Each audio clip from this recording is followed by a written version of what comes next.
Sottorete oggi ci porta al TC Palladio per la tappa vicentina dell'ATP Challenge.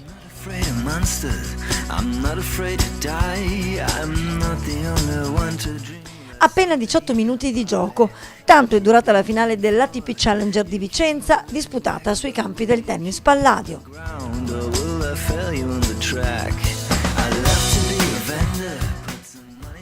Dopo un primo set terminato 6-0, lo spagnolo Pere Riba, protagonista di un'incredibile settimana di gare, ha rinunciato a combattere, costretto al ritiro dalla fatica accumulata in 7 giorni di sfide all'ultimo 15. A sollevare il trofeo berico è stato dunque l'argentino Guido Andreozzi, che alla sua terza apparizione vicentina ha eliminato nell'ordine Lama, Gonzalez, Gimeno Traver e il favorito Gastão Elias, numero 88 al mondo, testa di serie numero 1 del seeding e vincitore solo 7 giorni prima sul Rosso di Venezia.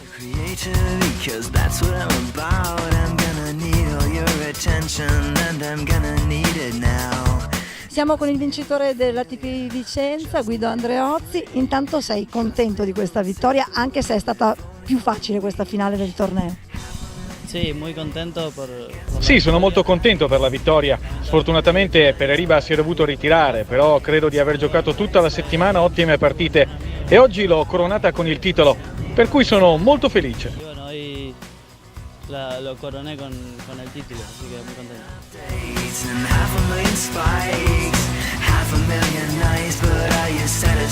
Possiamo dire che il torneo l'hai vinto ieri, nella semifinale di ieri?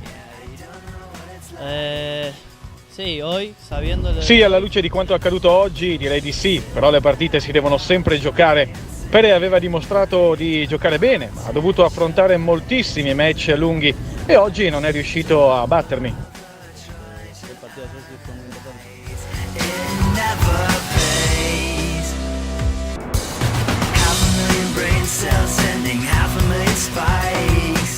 Il torneo di Vicenza ti piace? Tornerai anche l'anno prossimo?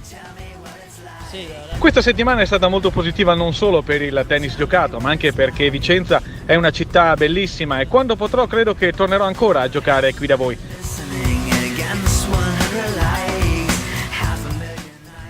La sorte ha giocato proprio un brutto scherzo per Riba, costretto al ritiro da gambe e schiena completamente bloccati, tutta colpa delle battaglie combattute da Liberico nei turni precedenti, tutti terminati al terzo set. La testa di serie numero 2 Brez, Golubev e l'italiano Eremin, gli step superati da Riba, autore comunque di un gran torneo.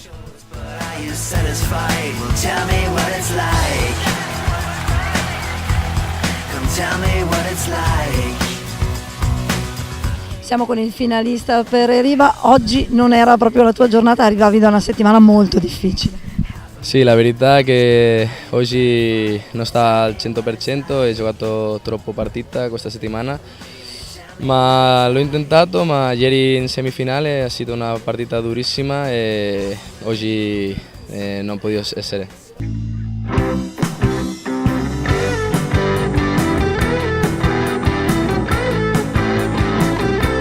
Non solo la semifinale, tu sei partito dalle qualificazioni e spesso sei arrivato al terzo set. Sì, la cosa è che tutta la partita ho fatto 3 set e cada giornata era un più pesante. E oggi non potevo andare alla palle, non potevo giocare bene e alla fine quando ho finito il primo set ho detto basta perché pensavo che era meglio parare.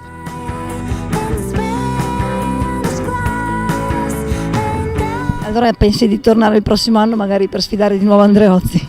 Sì, aspetto di ritornare il prossimo anno e poter vincere il torneo perché mi faceva molta illusione vincere qua e non ho potuto essere questo anno, aspetto il che viene. Appuntamento con la vittoria rimandato, insomma, per Pere Riba, che ha faticato fin dal primo gioco di una finale che, nonostante l'anticipo mattutino dettato dal rischio maltempo, ha visto il pubblico vicentino accorrere numeroso sui campi di Contrada della Piarda.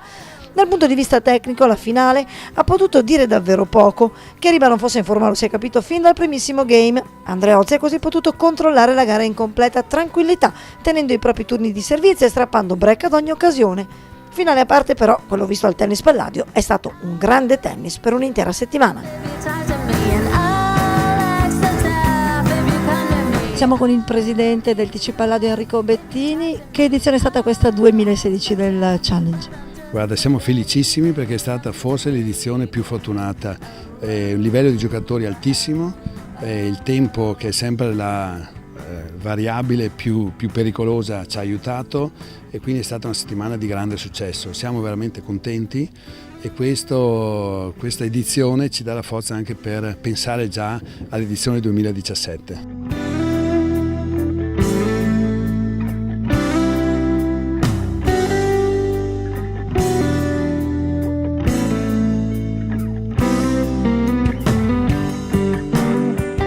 Grande edizione, grandi partite, abbiamo visto tantissime partite terminare al terzo set e soprattutto una finale completamente inedita. Sì, sono arrivati in finale 2 giocatori che non erano tra i favoriti, anche se sono giocatori che nel circuito Challenger sono già conosciuti.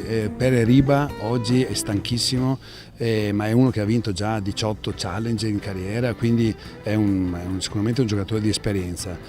Sai, questi livelli sono tutti giocatori preparatissimi, abbiamo visto dei primi turni eccezionali, partite combattutissime e sono venuti fuori i 2 giocatori più preparati fisicamente e quindi bellissima atmosfera.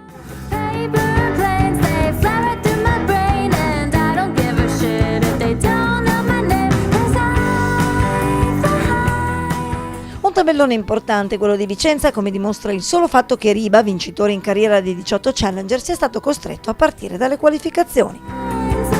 Io devo solo fare i complimenti perché sono un esempio questi giocatori per tutti i nostri allievi, per tutti i ragazzi giovani italiani, perché sono preparatissimi fisicamente e il fatto di giocare 7-8 partite di fila e arrivare in finale veramente devo fare i complimenti a loro perché sono veramente degli ottimi giocatori.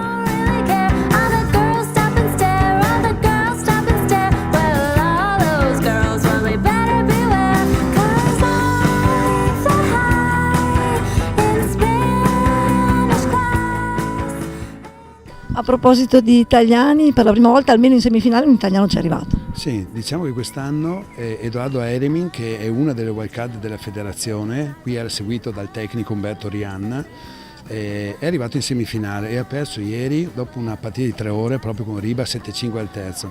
Quindi siamo per la prima volta un italiano è arrivato in semifinale perché al massimo l'anno prima Volandri era riuscito a raggiungere i quarti di finale. E quindi credo che anche questa collaborazione con la federazione che ci aiuta economicamente e noi però come dire, ricambiamo col discorso del wild card è stata una cosa molto utile per entrambi.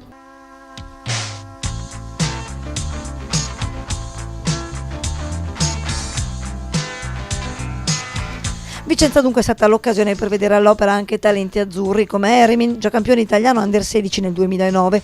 E per la stessa Vicenza il Challenger è stata una vetrina importante per mettersi in mostra agli occhi dell'intera Europa in vista di un evento che tra un anno potrebbe portare la città palladiana al centro dei riflettori continentali. Siamo con l'assessore allo sport del comune di Vicenza Nicolai. Assessore, quanto importante è questo torneo per la città e per il movimento sportivo di Vicenza? In modo particolare quest'anno è molto importante. Noi abbiamo fatto una brochure che abbiamo inviato all'ACES di Roma e un'Europa perché ci stiamo candidando per città europea dello sport. Chiaramente questo evento è uno dei nostri diamanti, dei nostri punti di forza.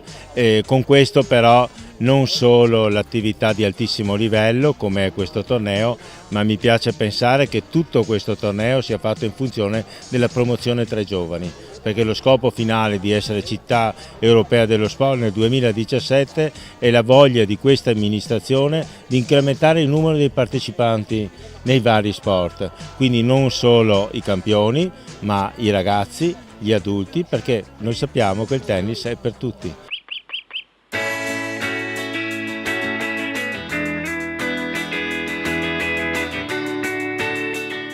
Vicenza concorre al premio europeo Città dello Sport per il 2017, ben contenti siamo noi della federazione anche con finanziamento di questi tornei di mettere un piccolo tassello, un piccolo mattoncino perché Vicenza diventi Città dello Sport europeo del 2017. E Vicenza è solo uno degli esempi di una regione, il Veneto, che negli ultimi anni è diventata modello da imitare per tutto il tennis nazionale, come dimostra la presenza sempre più frequente di tornei di grande livello. Mestre la settimana scorsa, Vicenza questa settimana, il Veneto al centro del grande tennis internazionale. Sì, ci sono questi tornei importantissimi da $50.000 che sono un lustro per la nostra regione, che coinvolgono tutti gli appassionati del tennis regionale e non solo. Adesso avremo anche Cortina nel prossimo futuro, anche lì una grande manifestazione nella perla delle Dolomiti, e direi che mi dà grande soddisfazione perché vedo che i dirigenti sono sempre più protagonisti, sempre più appassionati e riescono a fare e organizzare delle manifestazioni veramente eccezionali dal punto di vista anche tecnico-logistico.